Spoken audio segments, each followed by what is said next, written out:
I wiped my hands on my apron and sighed as I looked at the clock. It was almost 6 o'clock, which meant that soon the house would be filled with noise, loud conversations, and demands. For 4 years, I have lived with the constant feeling that I am just a shadow in my own home. My name is Merle Froggatt. I am 68 years old, and I work as a cashier at the Old Corner hardware store in Wabash. 4 years ago, my husband Lloyd died. 45 years of marriage ended suddenly when his heart stopped right at the dinner table. I still shudder when I remember how he choked on his favorite apple pie and fell face down into his plate. My world fell apart. The children came for the funeral. Terrence with his wife Nola and Wanda with her husband Pierce and their 3 children. They said all the right things, hugged me, promised their support. A week after the funeral, when everyone had left, I realized that I was completely alone in the big house Lloyd and I had bought 30 years ago. The house felt empty and echoey. I wandered from room to room, talking to myself just to hear some kind of sound. That's when Terrence called with a great idea. He and his family would move in with me temporarily until they saved up for a down payment on their own place. A month later, Wanda called to say they were having problems with their landlord and asked if they could stay with me for a couple of months. I agreed, of course. What could be better than a house full of family? But a couple of months turned into 6 months, then a year, then 2, then 3, and now they've been living here for 4 years. My house is no longer mine. My rules no longer apply. My life no longer belongs to me. Grandma, are you in the bathroom again? My 13-year-old granddaughter Greer shouted as I got out of the shower this morning. I need to do my hair. I'm late for school. I'm sorry, dear, I muttered, even though I had only been in the bathroom for 10 minutes, not an hour like Greer usually takes. You always apologize, but nothing ever changes, she snorted, rolling her eyes. I went to my room, the only place left that was mine. Even here, though, I couldn't feel like I truly belonged. Willow, my 10-year-old granddaughter, often came in without knocking and took my things without asking. And Lawrence, my 8-year-old grandson, thought my room was the perfect place to play hide and seek. I quickly got dressed and went down to the kitchen to make breakfast for everyone. It had become my unspoken duty. No one asked. They just expected me to do it. Mom, do you have $20 until payday? Terrence appeared in the kitchen, already dressed in his call center manager's uniform. The guys and I need to chip in for a gift for the boss. Of course, dear. I reached for my purse. $20 he would never pay back, just like all the other until payday loans. Thanks, you're the best. He kissed me on the cheek and grabbed a piece of toast from the plate. I've got to run, I'm late. He didn't even sit down at the table. Neither did Nola, who entered the kitchen a minute later, buttoning her blouse as she walked. Miriam, could you pick up the kids from school today? I have to work overtime at the accounting office, she said without even saying hello. Wanda can't. She has an important meeting with a client. Okay, I replied, even though I was planning to meet Letty, my only friend, today. I'd have to cancel our meeting again. Nola nodded, took an apple from the vase, and disappeared too. The children appeared next, noisy and demanding. Greer complained that she had nothing to wear, even though her closet was stuffed with clothes. Willow whined that she didn't want oatmeal. She wanted chocolate cereal. Lawrence knocked his glass of juice onto the floor and didn't even apologize. Grandma will clean it up, he said with a shrug as I reached for a rag. Wanda and Pierce were the last to come downstairs. My daughter, as always, looked impeccable. A strict insurance agent suit. Perfect makeup, not a word out of place. Pierce, her husband, worked in a warehouse, but carried himself as if he were at least a company director. Mom, we're late today, Wanda said, spreading butter on her toast. Don't wait up for us. I'll leave something in the fridge, I replied automatically. No, we'll eat out, she snapped. Just don't lock the door. Half an hour later, the house was empty. I was left alone with dirty dishes, scattered clothes, and half-eaten food. The usual scene. I slowly tidied up, then got dressed and went to work. To the Old Corner hardware store. Good morning, Merle. Garth Greenwood, the store owner, greeted me. How are you today? I'm fine, thank you. I forced a smile as I put on my work apron. Garth was a good boss. When I urgently needed a job after Lloyd's death, he took me on without question, even though I had no experience as a cashier. Lloyd had always been proud that his wife was a housewife.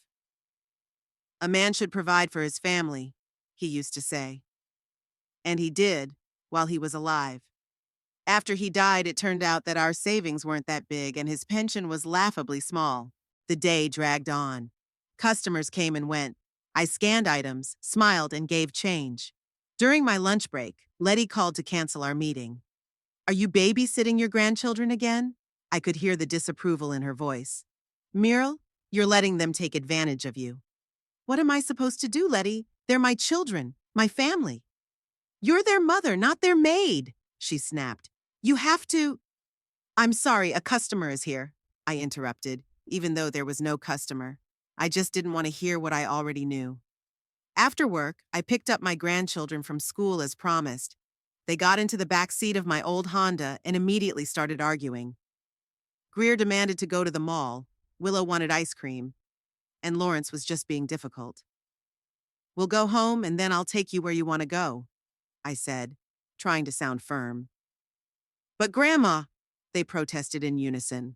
No, home first, I insisted, feeling my head start to ache from their shouting.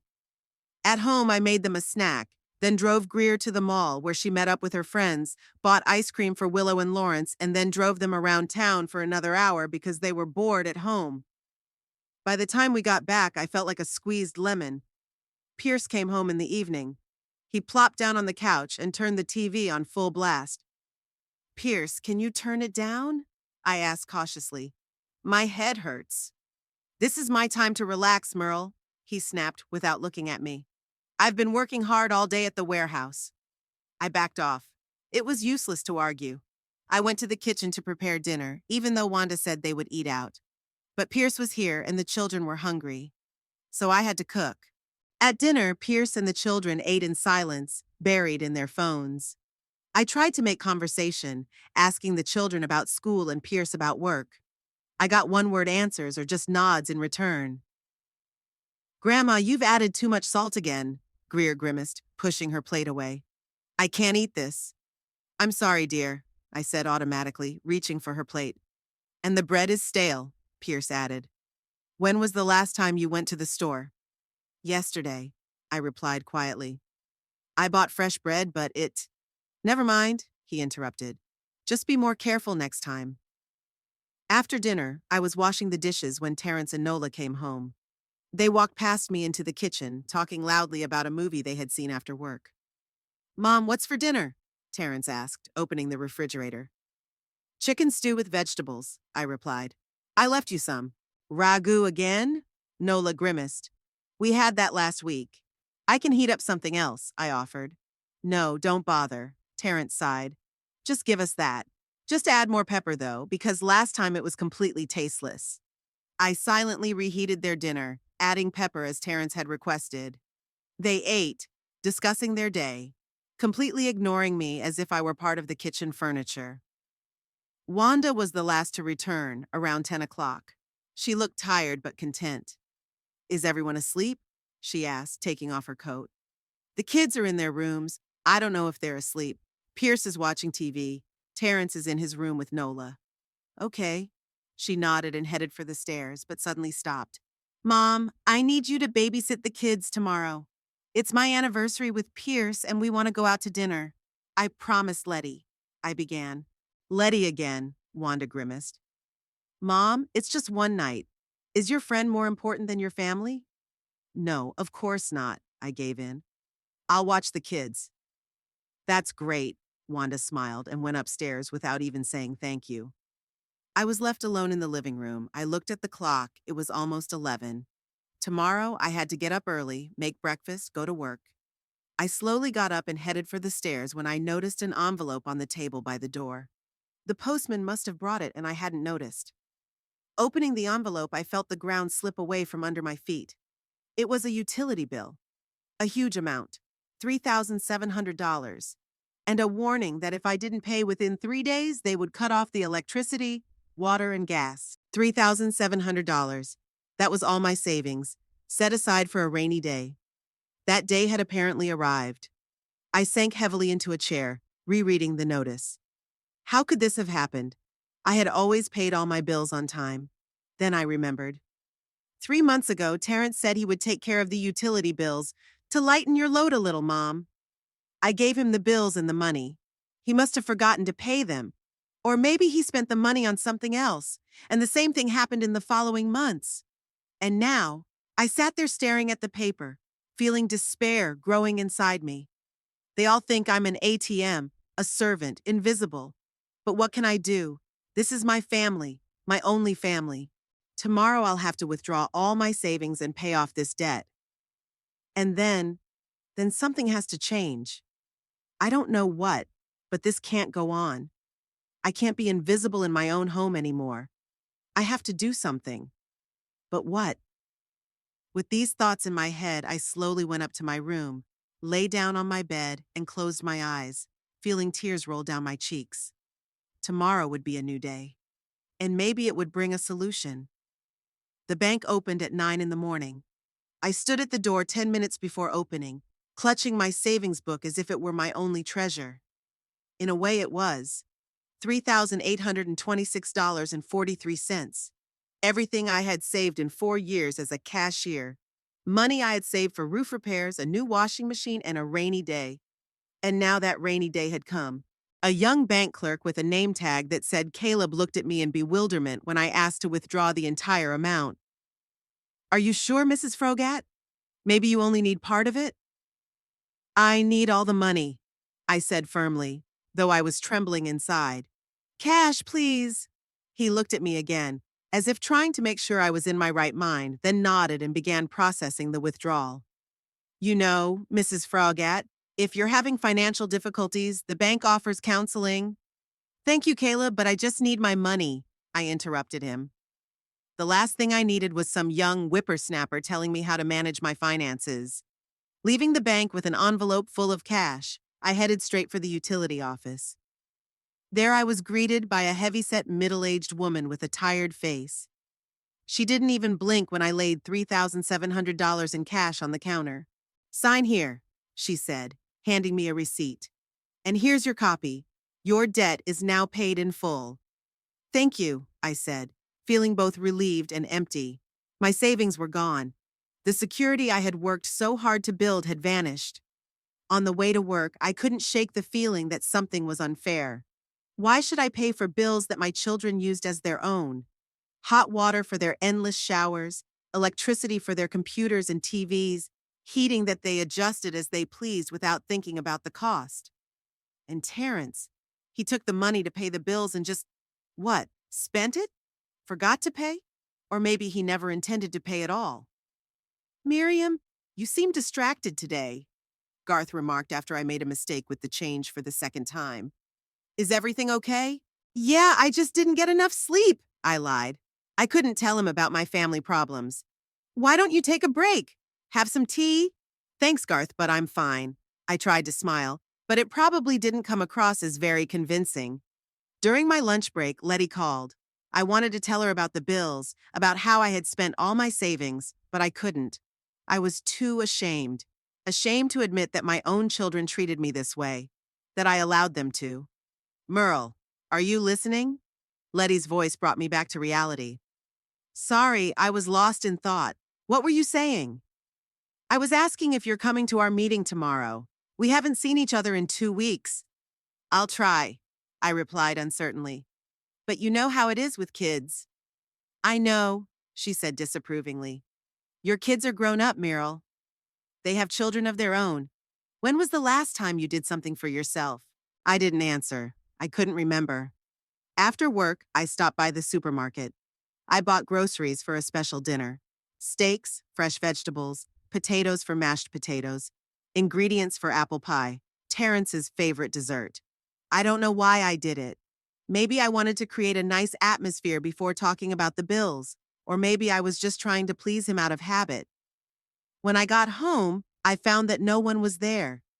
There was only a note from Wanda on the refrigerator. "Picked up the kids from school, we'll be back for dinner."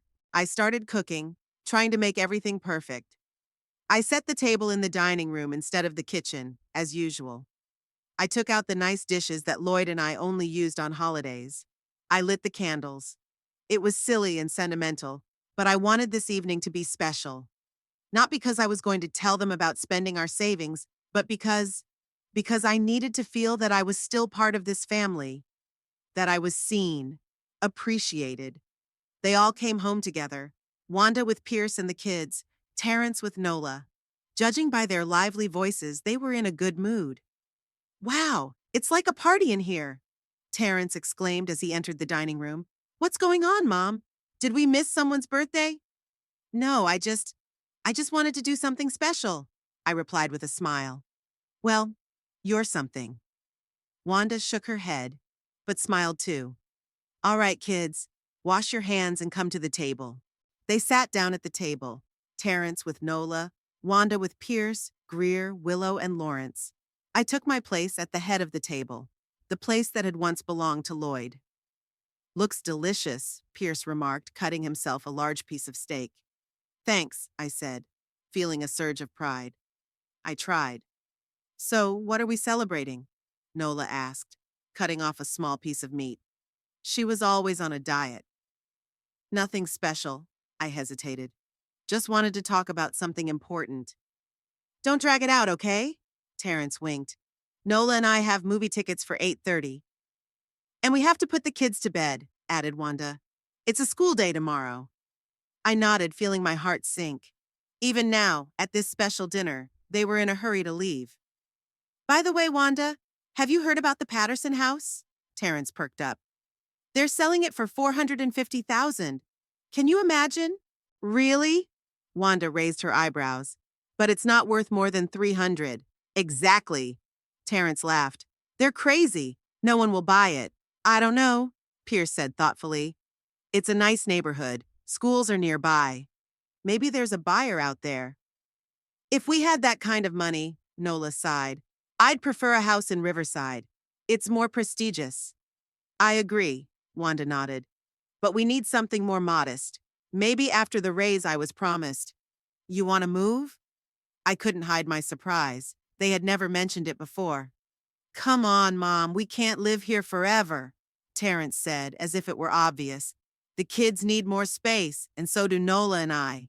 But there are 4 bedrooms, I pointed out. A big yard, and outdated utilities, and a leaky roof, and Wanda fell silent, apparently realizing she'd hurt my feelings. Anyway, we'll have to move on someday. I understand, I said quietly, although I didn't really understand. Why were they discussing moving but continuing to live with me? Why weren't they saving up for their own place, instead of spending money on restaurants and movies? What did you want to talk about, Mom? Terrence asked, steering the conversation back to where it had been. I took a deep breath. We got a utility bill yesterday, $3,700. Silence fell at the table. Terrence froze with his fork in his hand. Wanda frowned, and Pierce and Nola exchanged glances. 3,700? Wanda asked. How is that possible? The bills haven't been paid for 3 months, I said, looking at Terrence. You said you'd take care of it, remember? Terrence grimaced and put down his fork. Damn right, I'm sorry, Mom, I completely forgot. I had some urgent expenses and You spent the money on bills? Wanda's voice sounded incredulous. I didn't mean to, Terrence defended himself. It was just an unforeseen circumstance and… It doesn't matter, Nola interrupted him. What are we going to do now? Will they cut off our electricity? No, I shook my head. I already paid. You paid? Terrence looked at me in surprise. Where did you get the money? It was my savings, I replied quietly. All my savings. Silence again. They were digesting the information, looking at their plates or the ceiling, but not at me. Well, thank you, Mom, Terrence finally said. I'll pay you back as soon as I can. We'll all help, Wanda added. It's our shared responsibility. I nodded, not believing a word. How many times had they promised to pay back or help? And how many times had they kept their promises? But you know, Mom, Terrence continued, maybe this is a sign. A sign? I didn't understand what he meant. Well, that it's time for a change, he said, taking a sip of wine. You're not getting any younger, you're on your feet all day, and you have the kids to take care of. Terrence means, Wanda interjected, that maybe you should think about a different lifestyle. A different lifestyle? I felt anxiety rising inside me. There are excellent retirement homes. Nola decided to add her 2 cents.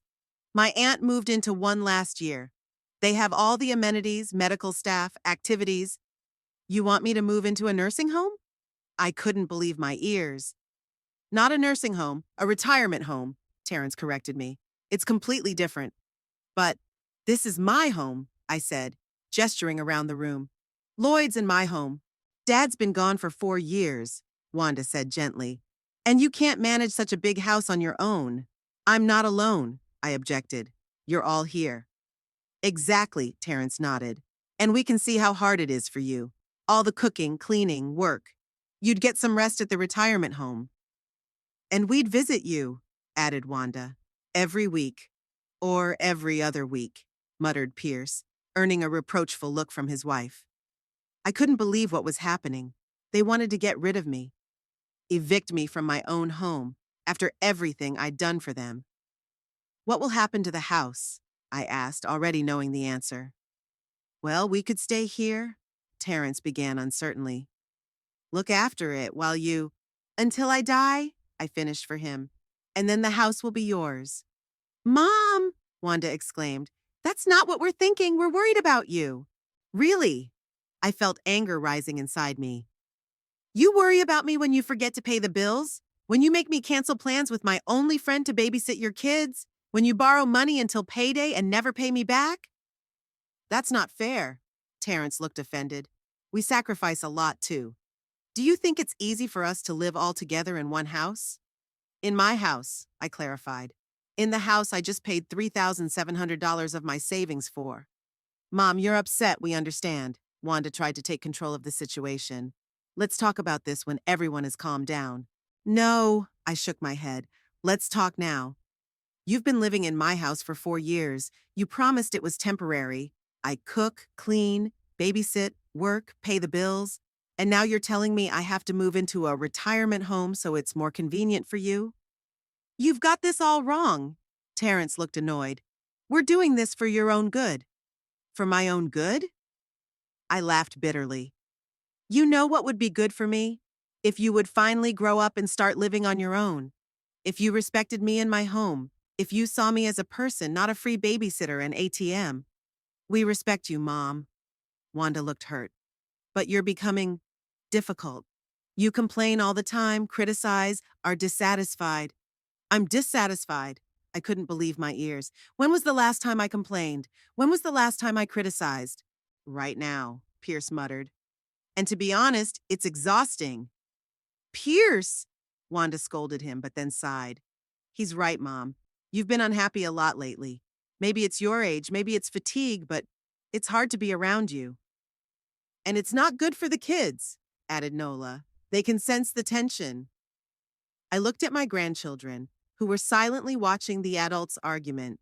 Greer looked bored, Willow looked scared, and Lawrence was just picking at his plate. So maybe it really is for the best, Terrence concluded. You'll be more comfortable at the boarding house and you'll stay in my house, I finished. Until we find something of our own, he nodded. I think it'll be better for everyone. Better for everyone, I echoed, feeling something inside me break completely. Thanks for dinner, Mom, Wanda said, getting up from the table. But we have to put the kids to bed. They have school tomorrow. We're going to the movies, Terrence said, also standing up. The movie starts in 40 minutes. Of course, I nodded. Go on. They left, Wanda with the kids upstairs, Terrence with Nola outside. Only Pierce remained at the table, finishing his dessert. Don't take it to heart, Meryl, he said with his mouth full. They really want what's best. Best for whom? I asked quietly. He shrugged, finished his pie, and left too, leaving me alone at the table, surrounded by half-eaten dishes and extinguished candles. I began to clear the table mechanically, on autopilot. I put the leftovers in containers, washed the dishes, and wiped the tabletop. My head was empty. Too many emotions for one day. Too much betrayal. When I was done with the kitchen, I went up to my room. I sat down on the bed and just stared at the wall. The house was quiet. Wanda had probably put the kids to bed, and Pierce was probably watching TV in their room. Terrence and Nola were gone. Thank you, now leave, we don't need you anymore. That's what they basically told me today. After all the years of caring, after all the sacrifices, I paid off their debts, and in gratitude, they want to kick me out of my own home. I lay down, fully clothed, on top of the blanket. Sleep would not come. Fragments of today's conversation, memories of the past, thoughts about the future swirled in my head. What should I do? Where should I go? How can I go on? I imagined myself in a retirement home, a small room surrounded by strangers with rare visits from my children who would come out of a sense of duty rather than love. No, that's not a life. Not the life I want. Then I remembered Lloyd. What would he say if he saw how his children treated me? He had always been a stricter parent than I was. Don't let them walk all over you, Merle, he used to say. They have to respect you. Respect. When was the last time my children showed me respect? When did they last see me as a person, not an appendage to the house? It was 2 in the morning when I heard Terrence and Nola come home. They didn't try to be quiet. They talked loudly, laughed, slammed doors. They didn't care if I was trying to sleep. Of course they didn't. I'm invisible to them, a ghost in my own home. But this can't go on. Something has to change, and it seems that only I can change it. I spent the rest of the night with this thought, sleepless, anxious, and pensive. Morning found me with red eyes and a firm resolve in my heart. It was time to do something. Morning came suddenly. I didn't notice how I had dozed off at dawn. I woke up to the sound of the front door slamming and the loud voices of children getting ready for school. The clock showed 7:30. I should have gotten up an hour ago, made breakfast for everyone, and packed lunches for my grandchildren. But today, no one woke me up. No one knocked on the door or called for help. They managed on their own, for the first time in a long time. I slowly got out of bed, feeling my whole body ache after a restless night. I washed, got dressed, and went down to the kitchen. The usual morning chaos reigned there. Dirty dishes in the sink, crumbs on the table, spilled juice on the floor. But the house was empty. Everyone was already gone. There was a note on the refrigerator in Wanda's handwriting. Took the kids to school. We'll be back in the evening. No good morning, no how are you, not even thanks for dinner last night. Just information. We're gone, we'll be back, we don't need you. It was as if our conversation yesterday had never happened. I mechanically began to clear the table, but suddenly stopped. Why? Why should I clean up after them? Why should I cook, do laundry, and be an invisible servant in my own home? Yesterday's conversation stirred something deep inside me, a sense of self-worth that I had almost lost over the years. I left the mess in the kitchen, grabbed my bag, and left the house. Today was my day off from the store, but I had one important thing to do.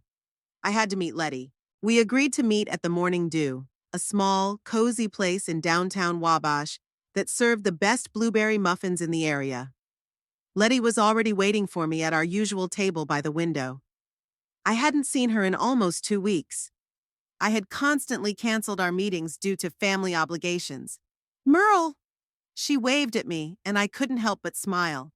Letty Bramble, my best friend from college, a former school teacher, now an energetic 70-year-old widow with short gray hair and her trademark bright scarves. You look terrible, she said when I sat down across from her.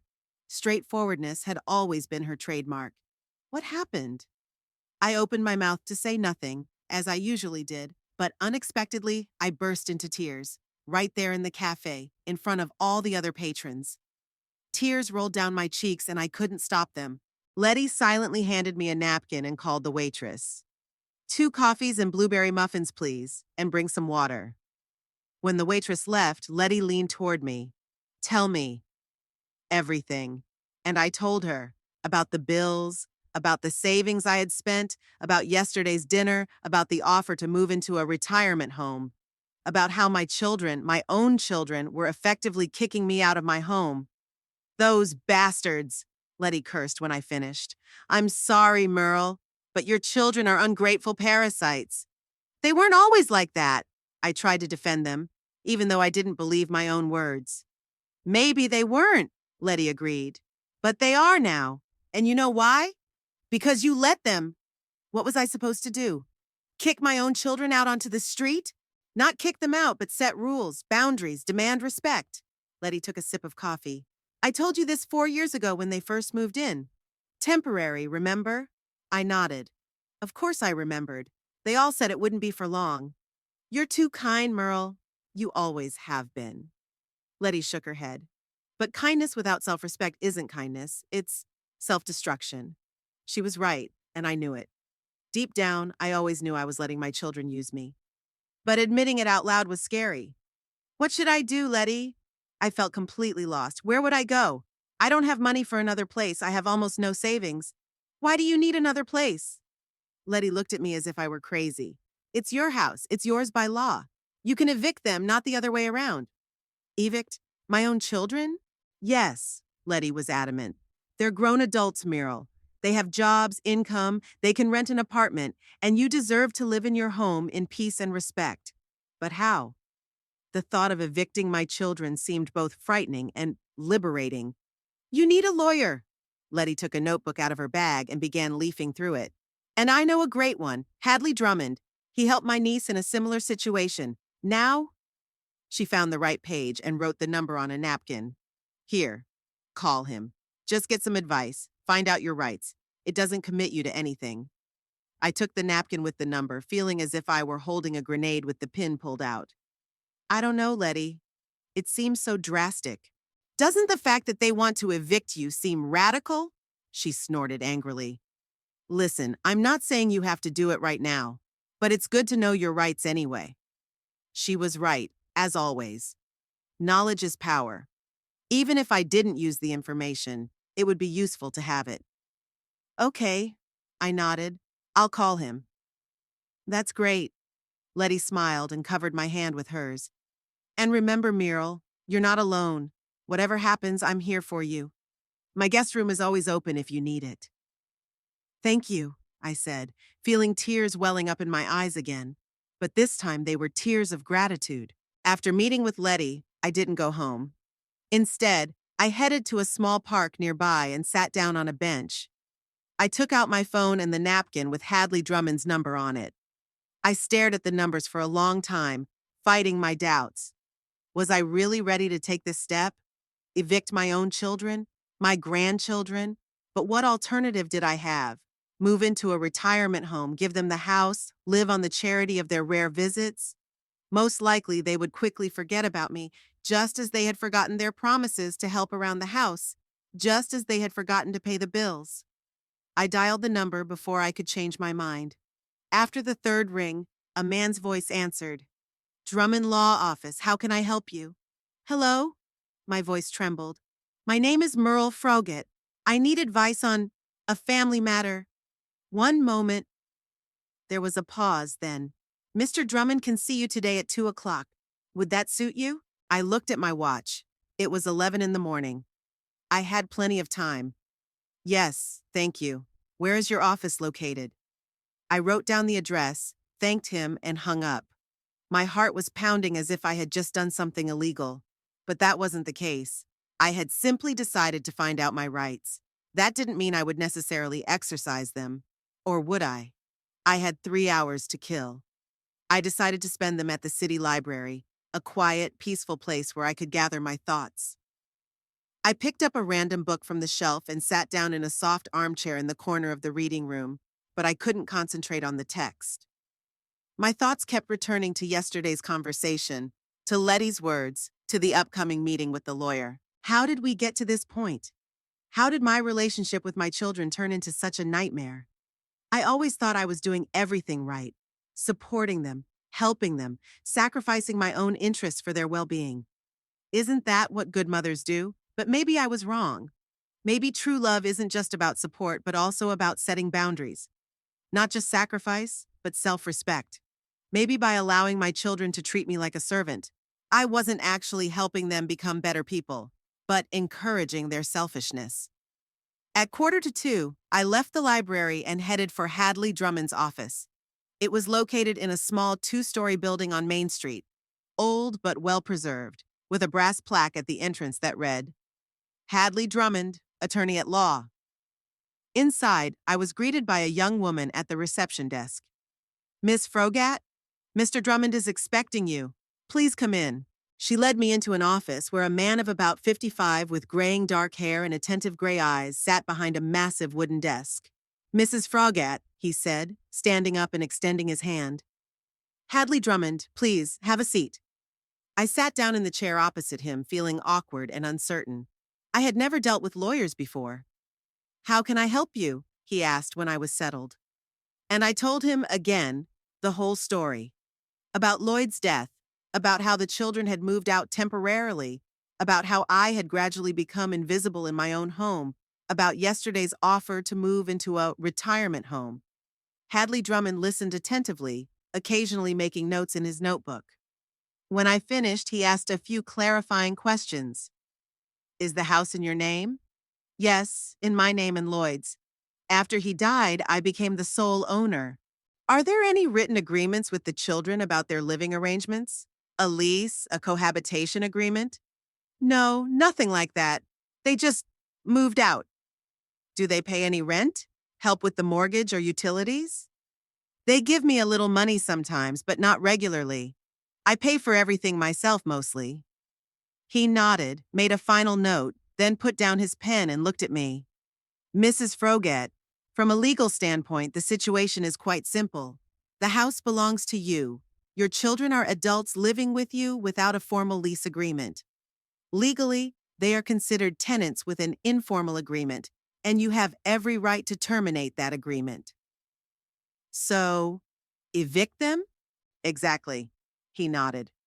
"To do that, you need to give them formal notice of eviction. In our state, the minimum notice period is 30 days. After that, if they don't leave voluntarily, you can go to court to have them evicted." He spoke so calmly, so matter-of-factly, as if he were talking about strangers, not my children and grandchildren. "That seems so cruel," I muttered. "Cruel?" Hadley Drummond raised an eyebrow slightly. "Mrs. Frogat, let me ask you a question. If your children were your tenants, not paying rent, making a mess, treating you with disrespect, and now wanted you to move out of your own home, would you consider it cruel to ask them to find another place to live?" I was silent. He was right, of course. If it were anyone else but my children, I wouldn't hesitate for a second. "Listen," his voice softened. "I understand that this is a difficult decision. We're talking about your children, your relationship with them. But sometimes you have to set boundaries to keep a relationship healthy. What if they hate me?"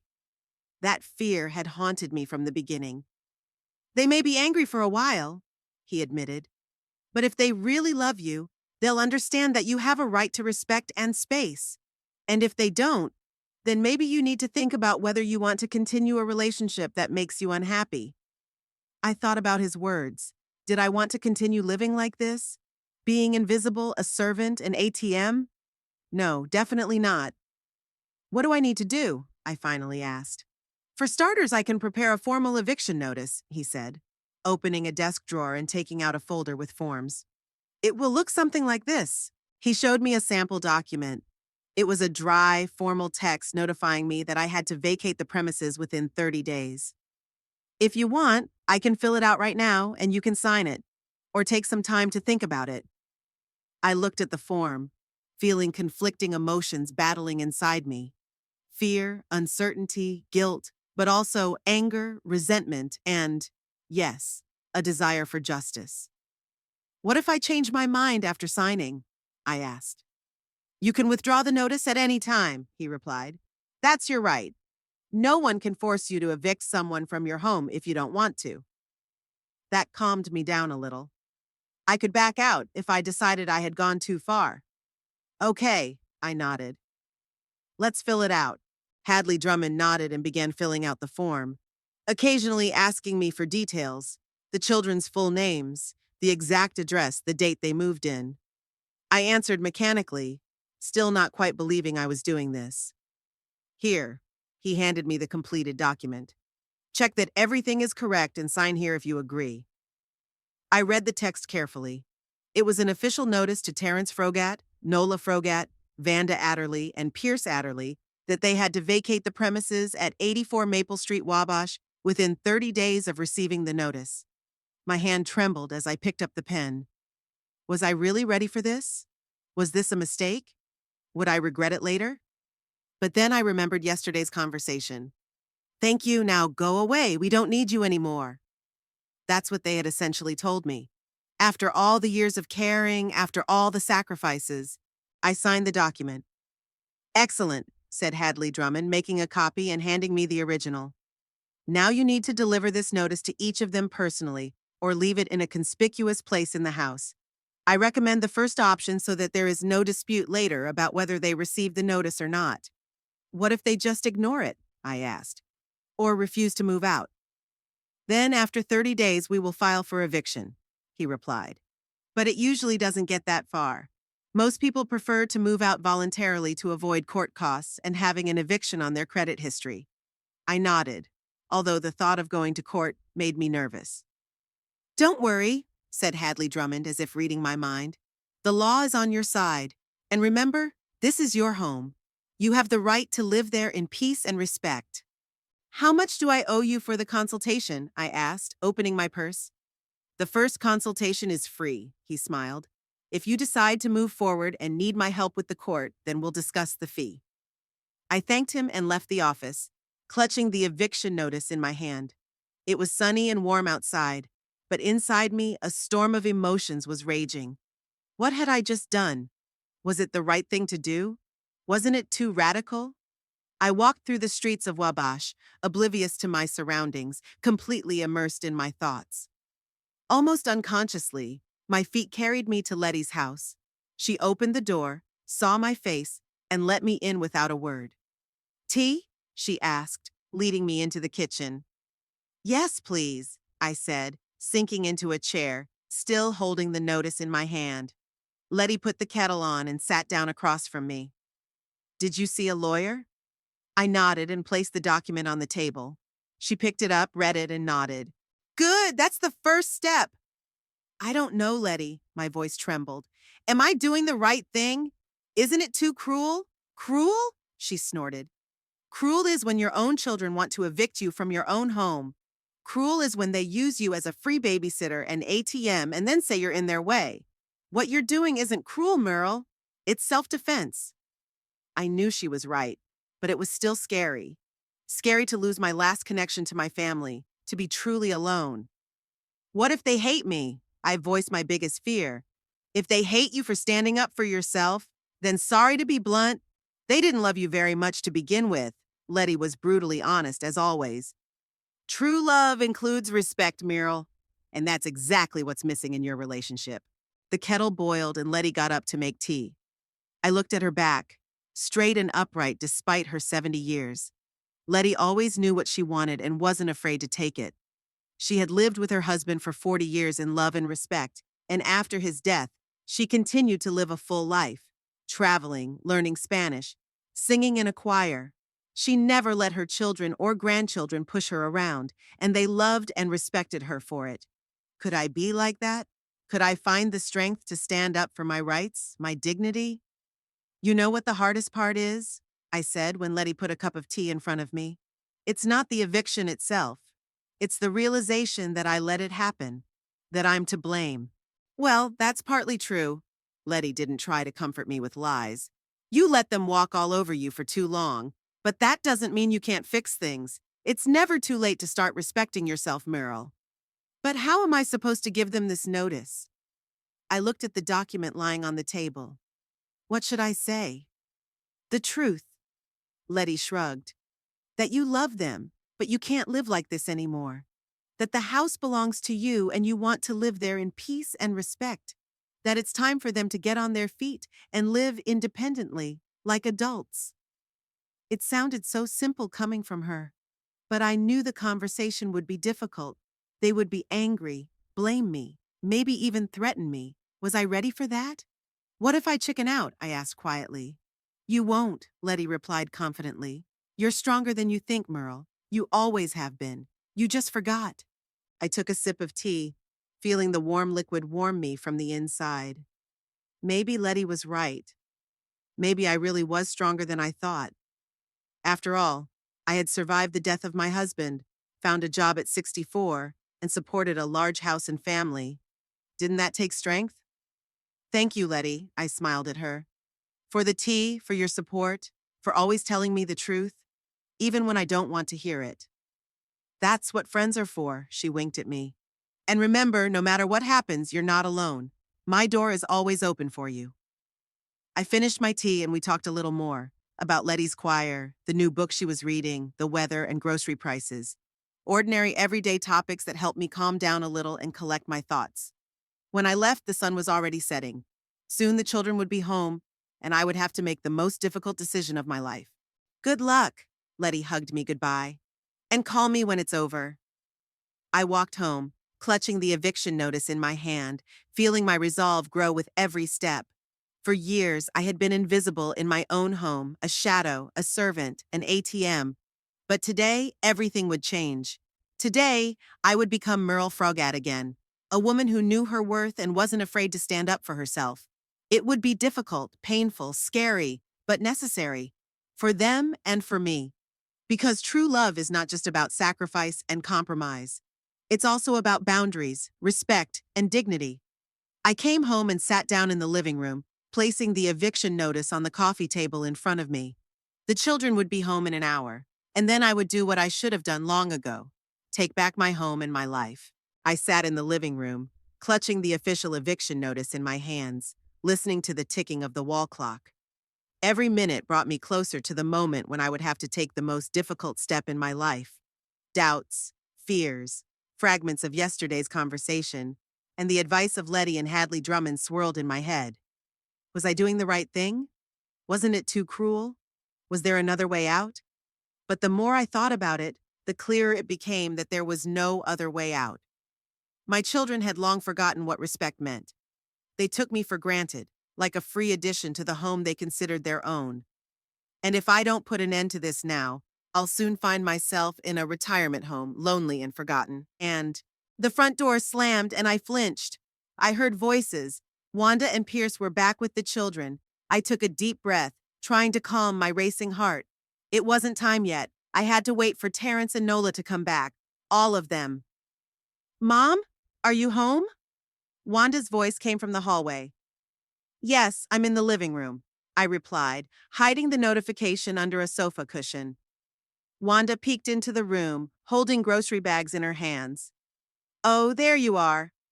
We stopped by the supermarket. We're out of milk and cereal, and I bought chicken for dinner. Do you mind cooking? I have reports to finish tonight. Typical Wanda. Not even a question, but a statement. Of course I'll cook. I always cook. Okay, I got up from the couch, telling myself that this was the last time. The last dinner I would cook for them as their free cook. In the kitchen, Wanda was unloading the groceries. Pierce had already gone upstairs, and the kids had disappeared into their rooms, leaving their backpacks and jackets in the hallway. How was your day? I asked, starting to cut up the chicken. The usual, Wanda shrugged. Meeting with a client, then the office, then picking up the kids from school. How are the kids? How are they doing in school? Fine. She waved me off and glanced at her watch. Listen, I have to get back to work. Call me when dinner's ready? Without waiting for an answer, she left. I was left alone in the kitchen, mechanically cutting vegetables for a side dish. How long had it been since my children had really talked to me? When had our conversations been reduced to short instructions and reports? An hour later, Terrence and Nola returned. I heard them come in, talking animatedly to each other. Then their voices faded away. Apparently, they had gone upstairs without even stopping in the kitchen to say hello. Dinner was ready at 7. I set the table, called everyone, and took my place at the head of the table. When everyone was gathered, Terrence and Nola, Wanda and Pierce, Greer, Willow and Lawrence, I felt a lump in my throat. This was the last dinner we would have together, the last time I would look at them as a family living under one roof. Looks delicious, Mom, Terrence remarked, helping himself to a large portion. Thank you, I smiled stiffly. They ate, chatting about work, school, mutual acquaintances. I hardly participated in the conversation, and no one seemed to notice. I was like a piece of furniture, a table, a chair, a sideboard, just part of the decor. When they were almost finished, I cleared my throat and said, I need to talk to you. All of you. There must have been something in my voice that made them fall silent and pay attention to me. Terrence raised his eyebrows. Wanda frowned, and Nola and Pierce exchanged quick glances. Is something wrong? Wanda asked. Yes, I said, getting up and going into the living room to get the notice. When I returned, I placed 4 copies on the table.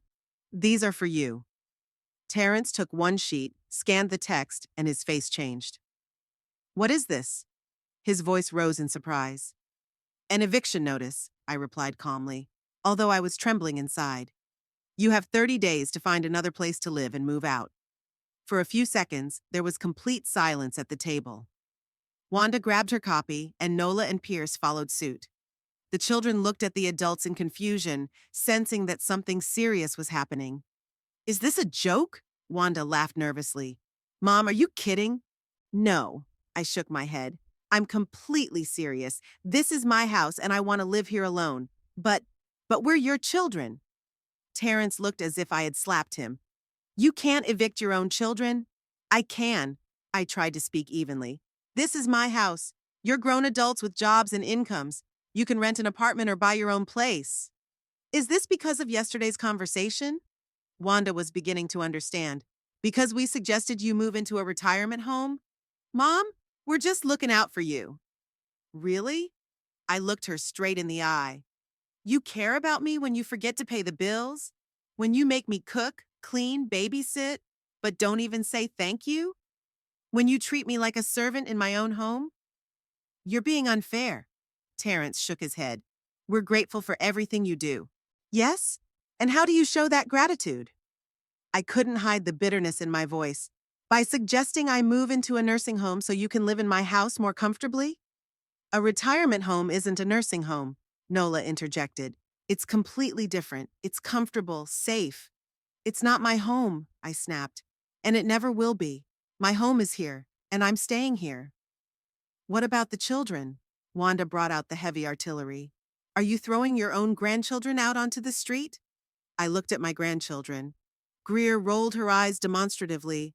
Willow looked confused, and Lawrence continued to pick at his food, not particularly interested in the adult conversation.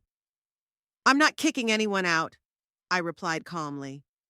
You have 30 days to find a new place to live. That's more than enough time. You can't do this! Terrence raised his voice. This is our home, too. We grew up here. Yes, and then you grew up, moved away, and started your own families, I reminded him. And then you came back, temporarily, 4 years ago. I think the temporary stay has gone on long enough. But we're a family! Wanda was almost shouting. Family should stick together. Family is mutual respect and support, I replied. Not using each other. You're using me, Wanda. You, Terrence, Nola, Pierce, all of you. I'm not your mother and grandmother. I'm your free housekeeper and ATM. That's not true. Terrence slammed his fist on the table. We love you. Love me? I smiled bitterly. Then why, in 4 years, have you never once asked me what I want? Why have you never once asked me about my plans, my dreams, my desires? Why do you think it's okay that I work, cook, clean, sit with the children, and you don't even say thank you? They were silent, avoiding my gaze. Because they knew I was right. Grandma, don't you love us anymore? Willow asked quietly, and my heart sank. I love you very much, dear. I looked at my granddaughter. All of you. And I always will. But that doesn't mean I have to let you treat me with disrespect. That's not fair, Greer blurted out suddenly. You're just selfish. You only think about yourself. Greer, Wanda scolded her, but without much conviction. What Greer? Grandma wants to kick us out because she suddenly wants to live alone. That's selfish. No, Greer, I shook my head. Selfishness is thinking that other people should sacrifice their interests for your convenience. That's what you think now.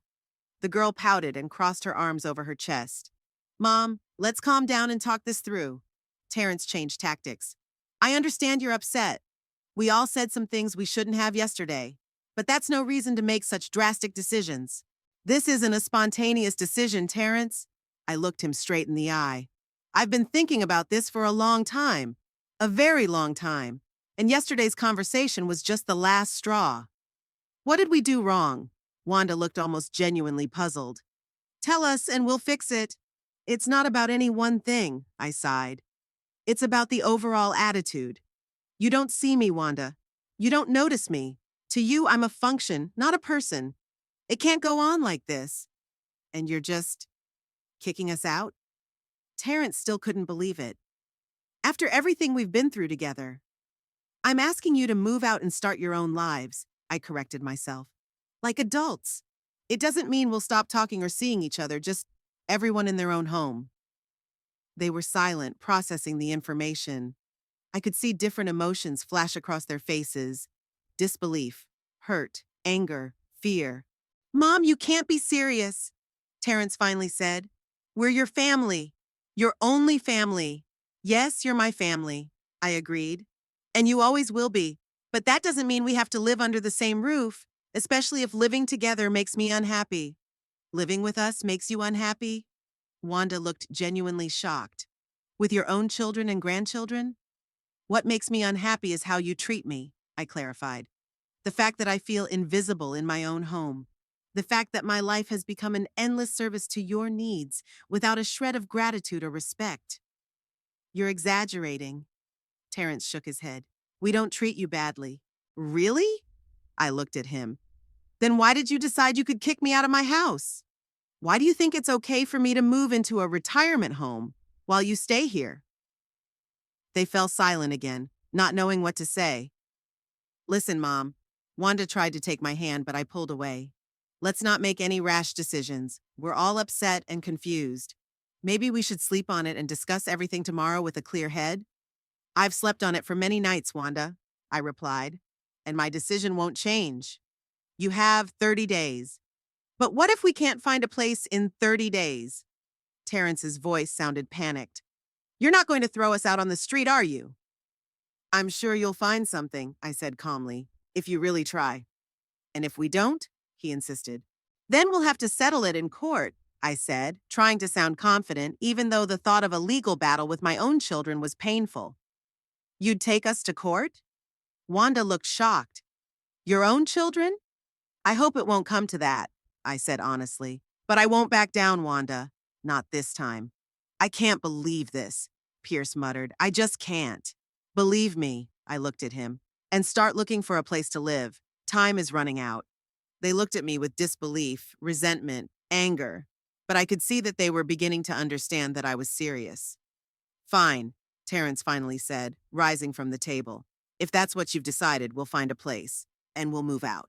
But don't think we'll forget this, Mom. I don't want you to forget, I replied calmly. I want you to understand. There's a difference. He shook his head and left the room. Nola followed him, giving me a disapproving look. You're making a mistake, Mom, Wanda said sadly, looking at me. You'll be all alone. Better to be alone than to feel lonely surrounded by family, I replied quietly. She sighed and stood up too. Let's go, Pierce. We need to talk to the kids. When they left, I remained sitting at the table, surrounded by half-eaten dishes and empty plates.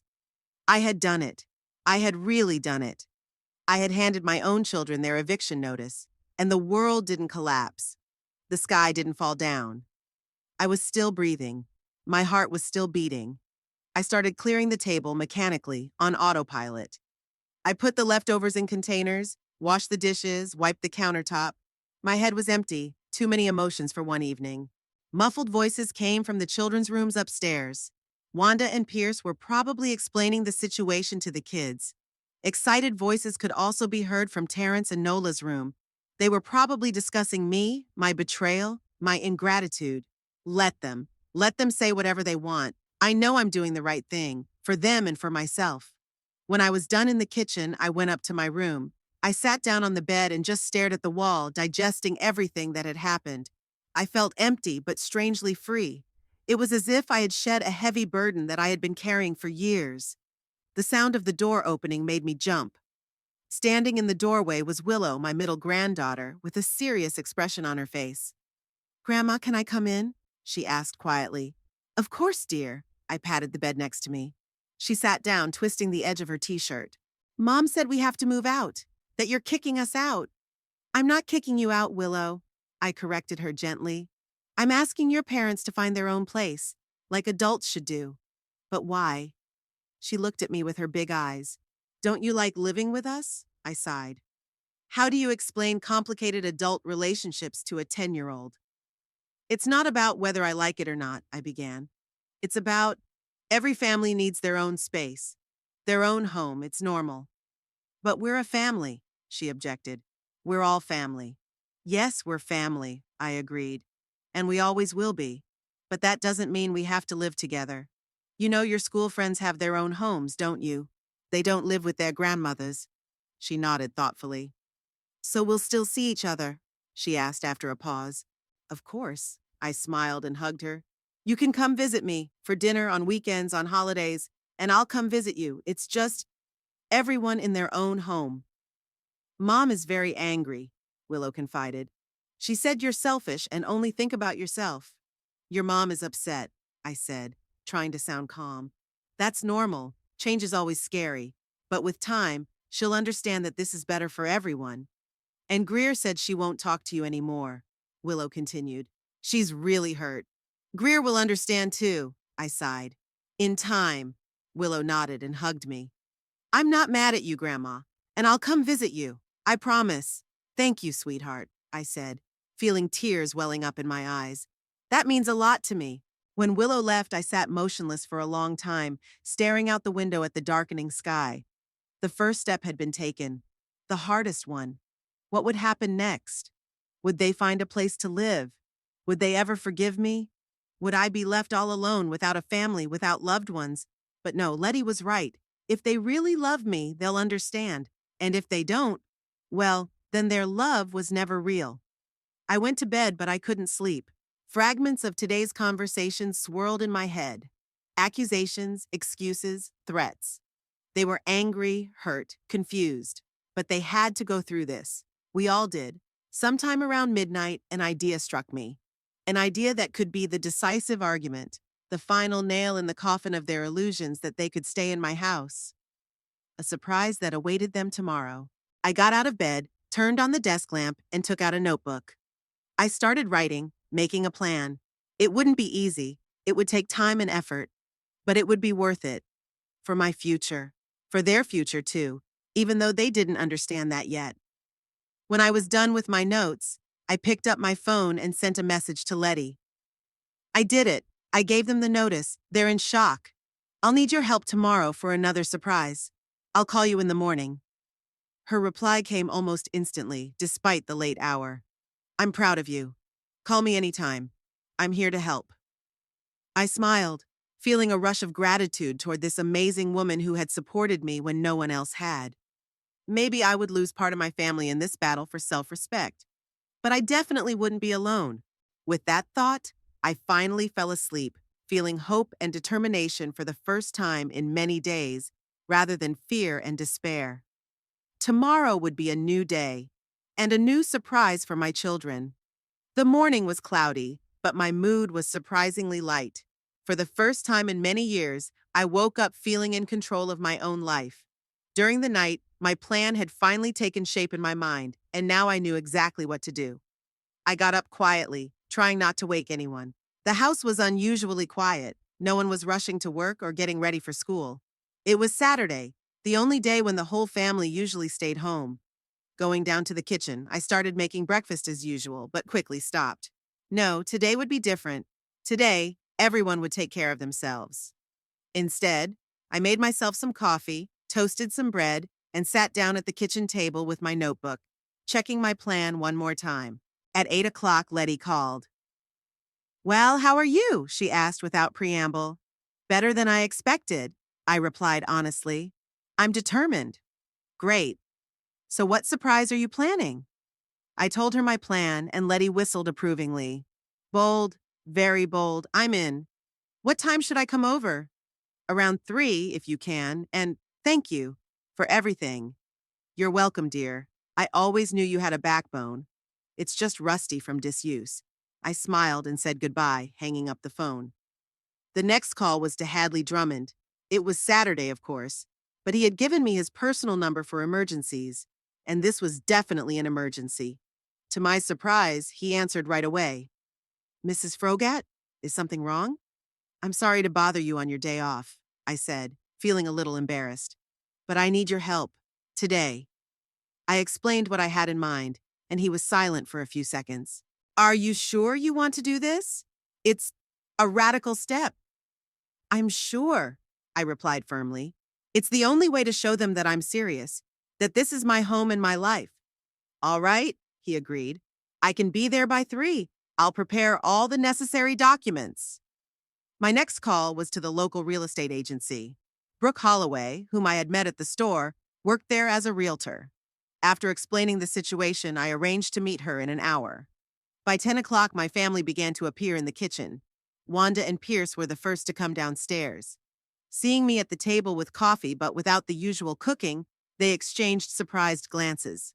Good morning, Wanda said dryly. Where's breakfast? Good morning, I smiled. Everyone makes their own breakfast. Coffee's in the coffee pot, bread's in the bread box, eggs are in the fridge. Can you manage? Wanda looked as if I had asked her to cook breakfast out of raw frogs. Seriously? She shook her head. You're really mad at us. I'm not mad, Wanda, I replied calmly. I'm just not going to wait on you all anymore. You're grown adults, perfectly capable of making your own toast and eggs. Pierce snorted and headed for the refrigerator, while Wanda remained standing with her arms crossed over her chest. So you're serious about kicking us out? She asked. I'm serious about getting my house and my life back, I replied. And yes, that means you'll have to find another place to live. By the way, I want everyone to gather in the living room at 3 o'clock today. I have an important announcement to make. What announcement? Wanda asked suspiciously. You'll find out at 3, I said, finishing my coffee and getting up. Now excuse me, I have things to do in town.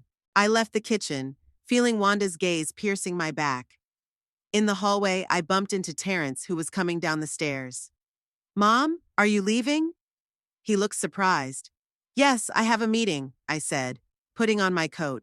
I'll be back for dinner. And by the way, everyone needs to be in the living room at 3 o'clock. I have an important announcement to make.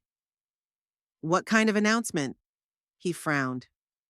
You'll find out at 3, I repeated and left, leaving him puzzled. Brooke Holloway greeted me at the real estate agency with a professional smile. Mrs. Froggatt, it's good to see you. How can I help you? I want to sell my house, I said bluntly.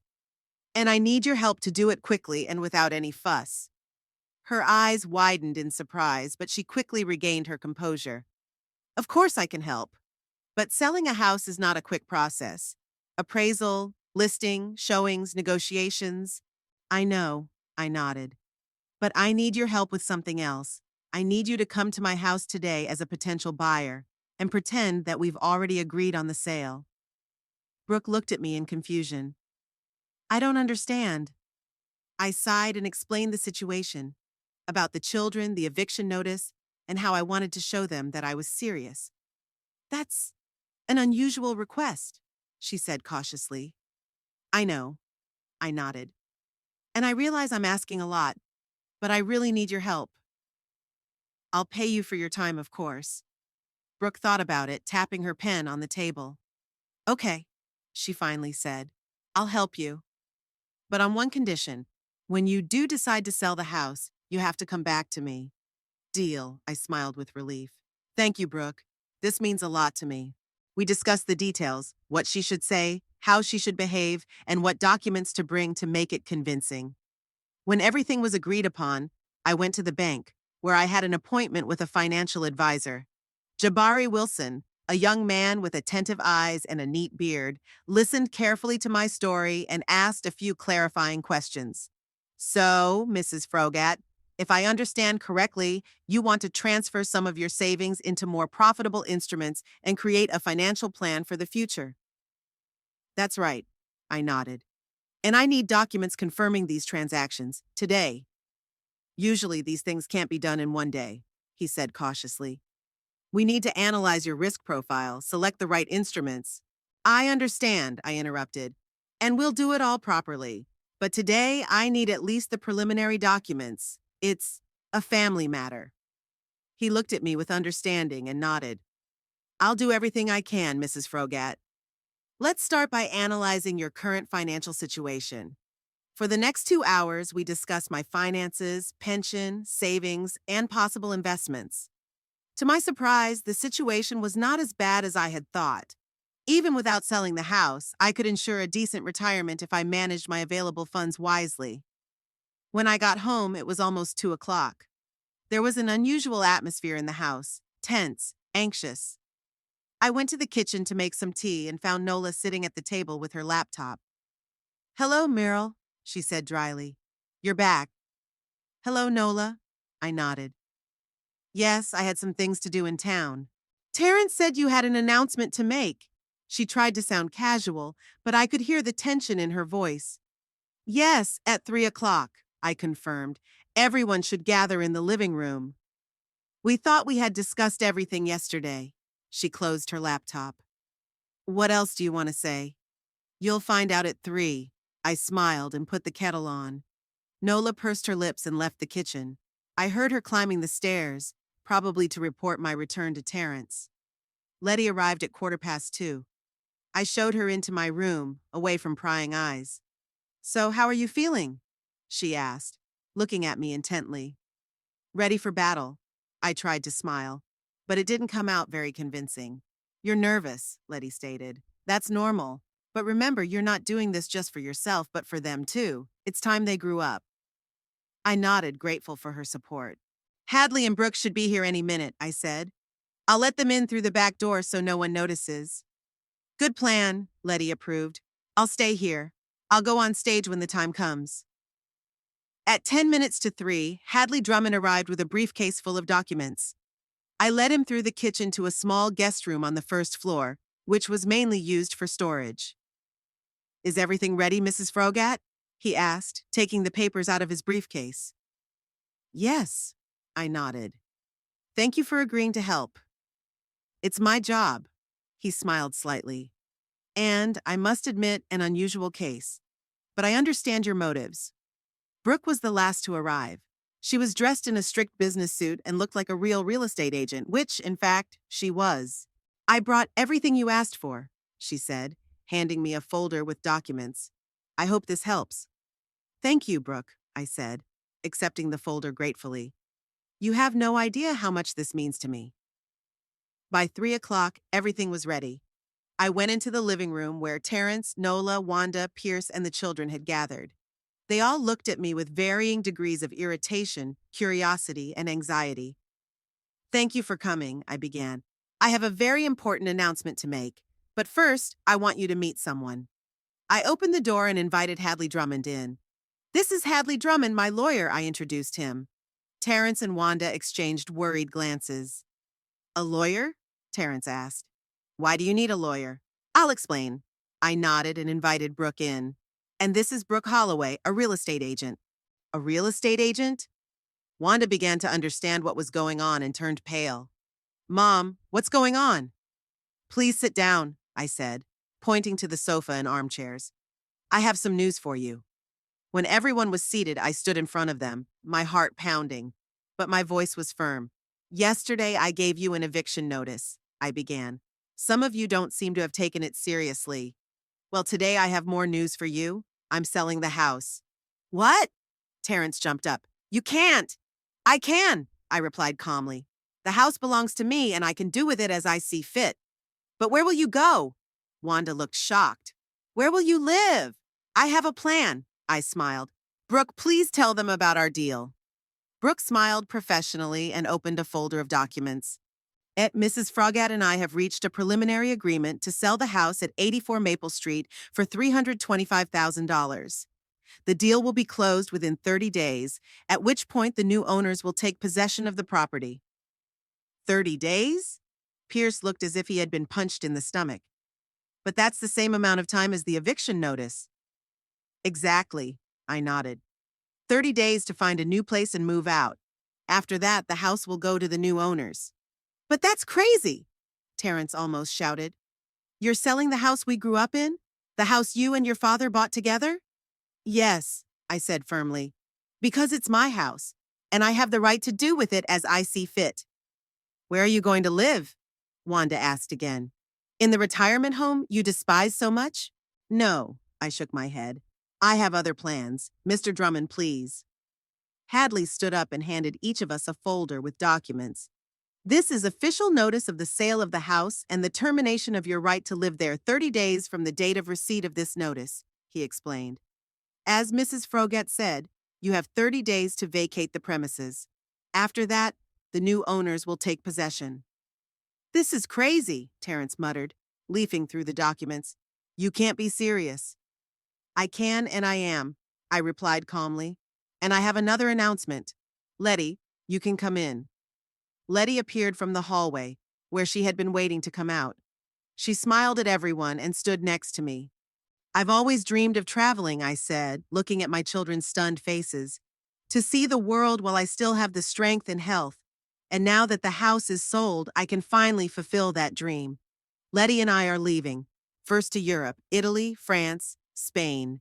Then maybe Asia. We'll see. You're leaving? Wanda looked as if she couldn't believe her ears. For good. For a while, I clarified. Maybe 6 months, maybe a year. I haven't decided yet, but I know for sure that I want to see the world while I still can.